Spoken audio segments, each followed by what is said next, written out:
Listen to part of a lecture from a social sciences class. Have you ever heard something like this on the news?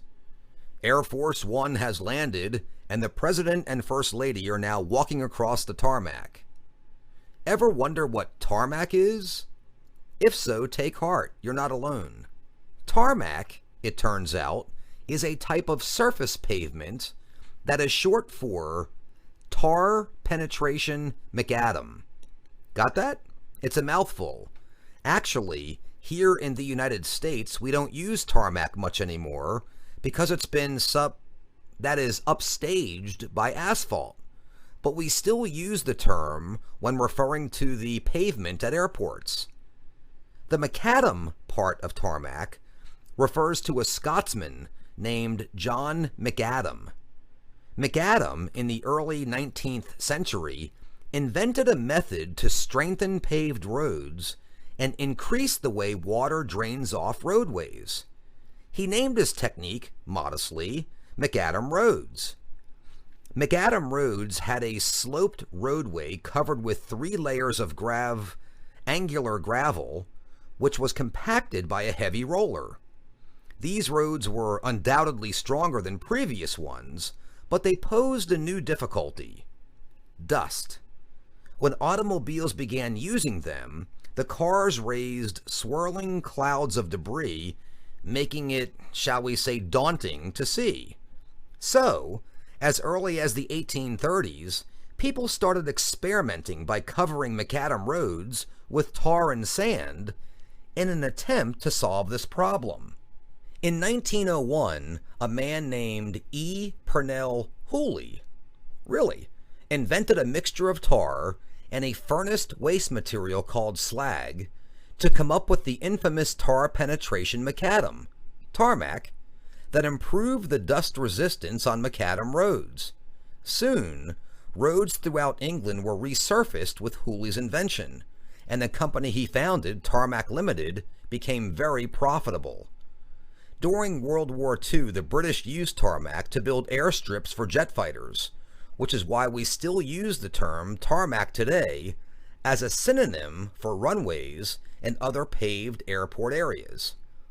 Okay, now from Britain, tarmac spread to the United States, but Americans preferred asphalt, which is the substance that occurs naturally in lakes and rocks, as well as synthetically, as a byproduct of petroleum production. Asphalt is more resilient than tar and holds up better in a wider range of temperatures.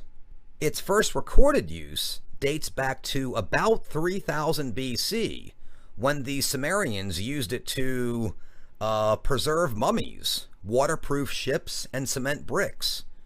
Hot mix asphalt, or HMA, is a combination of aggregates like sand, gravel, or crushed stone minerals, and an asphalt binder like coal tar.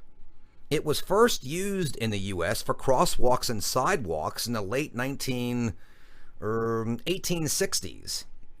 The first road was paved with HMA in 1870 in New Jersey. Until about 1900, U.S. producers used natural asphalt, which they got mainly from 2 large lakes in Venezuela. Refined petroleum asphalt first appeared in the 1870s, and by 1907, its production outpaced natural asphalt. HMA pavement took its modern form in the early 20th century when Frederick Warren earned patents for a hot mix asphalt paving that he termed bitulithic. That's BITULITHIC. Typically, bitulithic mix contains ingredients that make it more fluid than sheet asphalt. Laura Ingalls Wilder, a noted American author, described this fluidity upon her first encounter with asphalt as she watched ladies walk across the asphalt pavement. Their heels dented the street, and while we watched, these dents slowly filled up and smothered themselves out, she wrote. It was like magic. Warren's patents expired in 1920, and since then, asphalt mixes have improved. As the popularity of motor vehicles skyrocketed, local governments scrambled to construct more and better roads, leading to technological innovations in both asphalt production and spreading techniques. Today, HMA covers almost 95% of America's paved roadways, as well as most of its sidewalks, runways, driveways, parking lots, and tennis courts.